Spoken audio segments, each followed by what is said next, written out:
इस विषय के ऊपर मैं मेरा एक्सपेक्टेशन आपके सामने रखना चाह रही हूं सर, जिसको कभी ना कभी कांग्रेस पार्टी की तरफ से जवाब देना ही पड़ेगा। सर, खड़े होकर के जब फाउंडेशन ले कर रहे थे बजट स्पीच का, जो बजट स्पीच नहीं हुआ उसका फाउंडेशन ले करते हुए फर्स्ट इशू मेरा एक्सपेक्टेशन था, हाँ बजट में चर्चा करने से पहले फार्म लॉस के ऊपर ये बात बोलेंगे, ये स्पष्टीकरण देंगे कि क्यों कांग्रेस पार्टी की पोजीशन यू टर्न लिया। पहले तो इसका समर्थन देते थे, अभी क्यों बदला, वो पहला है। सेकंड, फार्मर्स के इतना ध्यान देने वाले कांग्रेस फार्म लोन वेवर के बारे में बहुत सारे स्टेट्स में इलेक्शन जीतने के लिए वायदा देते थे कि फार्म लोन दे रहे हैं हम, प्लीज वोट दे दो। जनता भी भरोसा रख करके वोट दिलाए, मगर मध्य प्रदेश में उसका इंप्लीमेंटेशन नहीं हुआ। फार्मर्स आज तक मांग रहे हैं लोन वेवर, क्यों नहीं हुआ? हमें वोट मांगा, वोट ले लिया, सरकार बनाने के बहाना किया, मगर सत्ता भी उनके हाथ में नहीं है। मगर फार्म लोन का गुमराह करके किसानों का बैकस्टैप करके चले गए कांग्रेस। राजस्थान में आज भी कंप्लेंट्स है, फार्म लोन्स नहीं हो रहे। मेरा एक्सपेक्टेशन था सर, फार्म लोन सर, कर्जा माफी राजस्थान में नहीं हुआ, मध्य प्रदेश में नहीं हुआ, जहां भी छत्तीसगढ़ में भी कर्जा माफी नहीं हुआ। सर, मेरा एक्सपेक्टेशन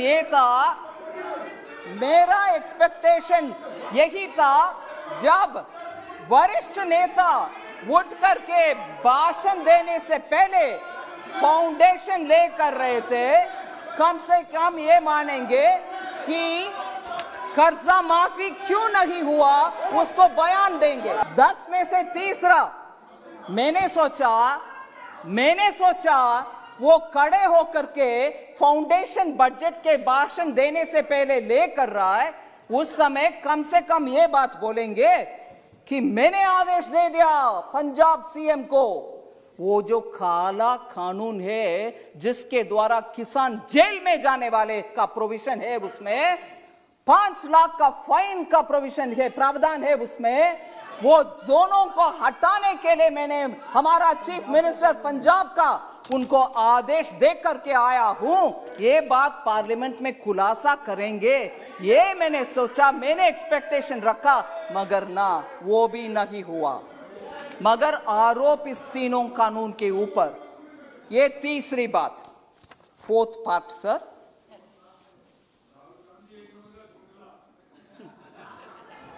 राहुल गांधी जी उस दिन जब बात कर रहे थे बजट में नहीं, फार्म लॉस के ऊपर, फाउंडेशन है, ठीक है, सुनते हैं, उस समय मैंने ये भी एक्सपेक्ट किया वो कम से कम ये बात बोलेंगे कि किसान को बहुत ही दुख है, दर्द है, वो पराली के विषय में उनको बहुत ही दुख हो रही है, उसके वजह से उनको कुछ राहत दिलाएंगे कांग्रेस के सरकार के द्वारा पंजाब में, जिससे पराली वो अभी का प्रॉब्लम नहीं रहेगा, उनको राहत दिलाएंगे, ये घोषणा करेंगे। ये भी मैंने एक्सपेक्ट किया, नहीं, वो भी नहीं हुआ सर। पांचवी, मैंने सोचा नहीं बजट के ऊपर चर्चा नहीं, फार्म लॉस के ऊपर मैंने ये एक्सपेक्ट किया कि हमारे 3 जो कानून है उसमें से कम एक खंड निकाल करके, एक क्लॉज निकाल करके वो बोलेंगे देखो इससे क्लॉज के वजह से किसान को नुकसान होने वाले हैं, इसीलिए हम समर्थन नहीं करेंगे। इधर वोटिंग में भाग लिया, समर्थन दिया, फिर भी अभी मन बदल दिया, और इस क्लॉज के वजह से ऐसे करके इन 3 कानून से कम एक पॉइंट दिखाएंगे कि this is against the farmer. मैंने सोचा, मैं एक्सपेक्ट किया वो कम से कम वो बात बोलेंगे फाउंडेशन ले करने के समय, नहीं, वो भी नहीं हुआ। सब 5th पॉइंट हो गया। 6th पॉइंट में आ रही हूं।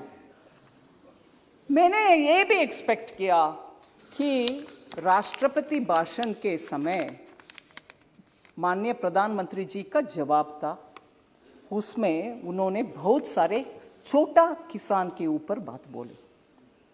मैंने सोचा उन विषयों में, क्योंकि छोटा किसान से हमारे दो के लिए किसान से जमीन हड़पती गए, मैंने सोचा वो खड़े होकर के ये बात बोलेंगे, प्रधानमंत्री जी आपने तो स्मॉल फार्मर्स के ऊपर इतना अच्छा बोल दिया, मैंने मेरे अपना दो से बोल दिया प्लीज जमीन वापस कर दो फार्मर्स को, क्योंकि हम तो सस्ते में उनसे ले लिया, मगर ये किसान का जमीन है, हम खड़े होना है, राजनीति में है, इसीलिए राजनीति के हमारे परिवार हम और मैं खड़े होना है, आप जमीन वापस कर दो जी। और इधर हाथ करके बोल सकते थे हमारे दो में दामाद को मैंने आदेश दर के आई हूं कि जमीन वापस करो, नहीं किया, वो भी नहीं हुआ। मेरा एक्सपेक्टेशन वो 6th था सर, नहीं हुआ। 7th सर, 7th मेरा एक्सपेक्टेशन, 7वीं मेरा एक्सपेक्टेशन, प्रधानमंत्री जी डॉक्टर मनमोहन सिंह जी का कोटेशन पढ़ाया कि उनके तरफ से भी ऐसे प्रावधान किसान के लिए होना चाहिए, ये भी बोले।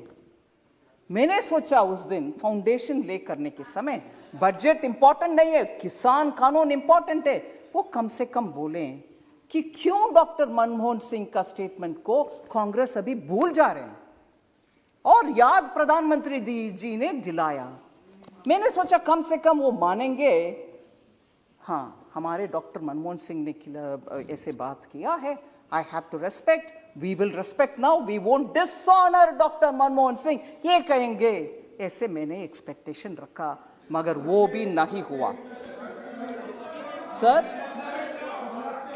That was the 7th।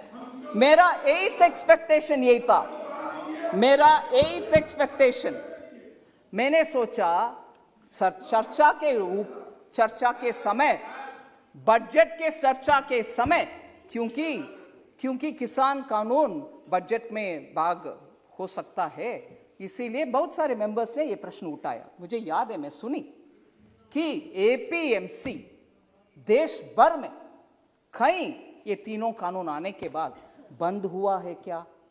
कहीं बंद नहीं हुआ।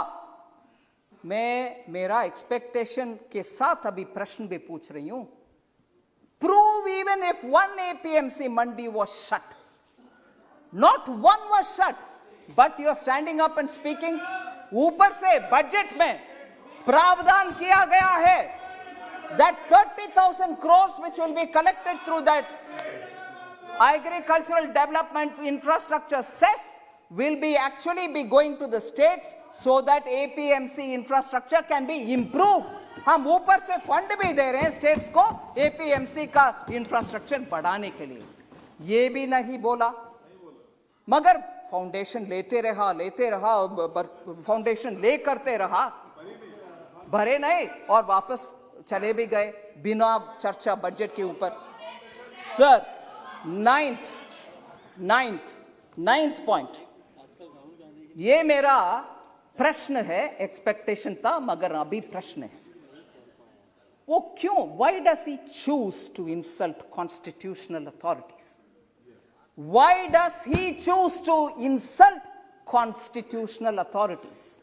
क्योंकि उस दिन इधर सम्मान्य स्पीकर साहब को इंसल्ट हुआ, उनके बड़प्पन है, उन्होंने जस्ट आप लोग ने मुझे चुनकर इधर बिठाया, इसलिए please house should go as per the rules of this house, ऐसे करके बात छोड़ दिया। मगर इधर इंसल्ट, इससे पहले डॉक्टर मनमोहन सिंह का इंसल्ट वो कानून के ऊपर, उससे पहले डॉक्टर मनमोहन सिंह विदेश में जब प्रधानमंत्री के नाते गए थे, उस समय उनके द्वारा पास किए गया ऑर्डिनेंस को फाड़ करके फेंका कूड़े में। Why does he choose to insult? And राष्ट्रपति के अभिभाषण के बाद चर्चा जो हाउस में होता है, वो खत्म होने के बाद भी उसी विषय के ऊपर चर्चा करना और उसी विषय को कुछ बहाने बात बोलते रहना, continuously insulting constitutionally elected authorities, राष्ट्रपति हो, प्रधानमंत्री हो, तब के प्रधानमंत्री हो, अब के प्रधानमंत्री हो, continuously insulting. Oh yes, speaker. Sir, last 10th point, sir. 10th point. मेरा 10th point. Sir, continuously fake narratives create करते रहे। अरे रे कोविड आ गया, पूरे भारत नुकसान में चले जाएगा, अरे रे इतने सारे लोग मर जाएंगे। मेरे पास पूरे कोटेशन है, समय समय पर जो हमारे वरिष्ठ नेता बोलते रहे, मेरे पास पूरे कोटेशन से। मैं आपके समय इसमें बिताना नहीं चाहती हूं। I don't want to spend the house's time on the quotation, but the सारांश is this: I will constantly say things which will demean India, which will show India in a poor light, and constantly that will be my rebel-like look to insult India, build fake narratives. Nothing will go well for India. यही कहते रहे और हमारे खिलाफ बहुत सारे जो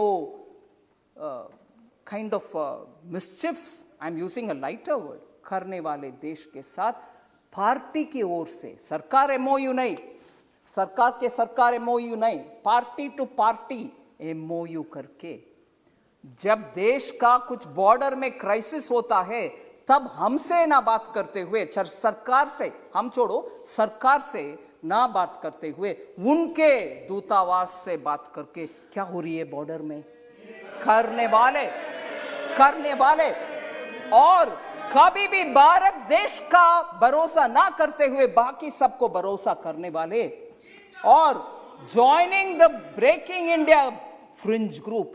एक वरिष्ठ पार्टी के नेता एक फ्रिंज ग्रुप के साथ ही बार बार पॉलिटिक्स करना और भयंकर abuse, total unacceptable terminology for constitutionally elected heads उपयोग करते रहना और सुप्रीम कोर्ट के द्वारा कटाक्ष होने के बाद अपोलोजाइज करना, मगर दोबारा वही साइकिल में अब्यूज करो, अपोलोजाइज करो, यही रास्ते पे चलना, डिस्ट्रक्टिव पॉलिसीज करना। I'm very scared to think probably he's becoming the doomsday man for India. और हमारे दुख की बात यही है कि ऑपोजिशन जो पार्लियामेंट में स्ट्रांगली पोजीशन लेकर के सरकार को कटघरे में रख के प्रश्न पूछने का रोल करने वाले ऑपोजिशन आज डूम्सडे मैन के नेतृत्व में और डूम्सडे मैन जो रिपीटेडली अब्यूज करता है और और सर मैं ये बात भी बोल रही हूं उस दिन, no you can't have this objection, you are bound to answer. Parliament में debate on budget, sir let them have the strength to accept this. Debate on budget happens traditionally, budget debate happens every year. India's history में discussion on budget happens every year. I won't discuss budget करने वाले opposition leader क्या role play करना चाहता है, कौन सा role play करना चाहता है? I want to ask of you, sir. Budget discussion happens every year. And Chaudhary जी आप जरा सुनिए, राज्यसभा में, no I am not yielding, Rajya Sabha में जो पार्टी जिनका वरिष्ठ नेता बजट के ऊपर चर्चा करती है और प्रश्न पूछने के बाद जवाब सुनते हैं और उस जवाब चाहे पसंद हो ना पसंद हो, एक्सेप्टेबल हो या नहीं हो, फिर वो एक पोजीशन लेते हैं, वो इधर क्यों नहीं हुआ, वही पार्टी राज्यसभा में एक पोजीशन, इधर दूसरा पोजीशन। ये क्या तरीका है सर? इसीलिए मैं with these 10 questions, I want, we will tell you about everything that you want. Sir, Congress party के दो विषय में, sir please sit down Chaudhary ji, two tendencies के साथ मैं खत्म कर रही हूं। दो टेंडेंसी मुझे स्पष्ट दिखाई दे रही है। एक है ये जो फेक नरेटिव्स का टेंडेंसी है, हमने क्रिएट किया है, हम मनरेगा, हमने ये किया, हमने, आखिर आप ही उसमें कुछ मन नहीं रखे, उसको आगे बढ़ाने में एफिशिएंट नहीं है। अलोकेशन एक है, आखिर यूटिलाइजेशन कम है। ऐसे ही हर स्कीम में अपने के लिए कुछ देखने का आदत एक टेंडेंसी है, उसमें क्रोनी कैपिटलिज्म भी, उसमें सिस्टम, हमने बैंक को नेशनलाइज किया मगर पूरे बैंक को उपयोग फोन बैंकिंग के द्वारा करके एनपीए छोड़कर चले गए। ये है उनके tendency. This is one tendency of create institution, misuse them, use it for our own, हम दो हमारे दो, and end of the day keep accusing others. That is one tendency, sir. And the second tendency is हम जो भी कहेंगे parliament में, आपके ऊपर बहुत सारे एलिगेशंस डालेंगे, आपके ऊपर अब्यूसिव लैंग्वेज भी यूज करेंगे, मगर आप जब सिस्टम के तहत खड़े होकर के पॉइंट बाय पॉइंट जवाब देने के लिए खड़े होते हैं, सुनने को तैयार नहीं है। अभी जैसे हो रही है, कभी भी डिस्टर्ब करो, चिल्लाते रहो या तो वॉकआउट करो। वही हुआ बजट डिबेट में। इसीलिए दो टेंडेंसीज कांग्रेस पार्टी का हमने पहचानना चाहिए और इससे यह स्पष्ट होता है उनका belief in democratic elected parliamentary system is completely खत्म। धन्यवाद।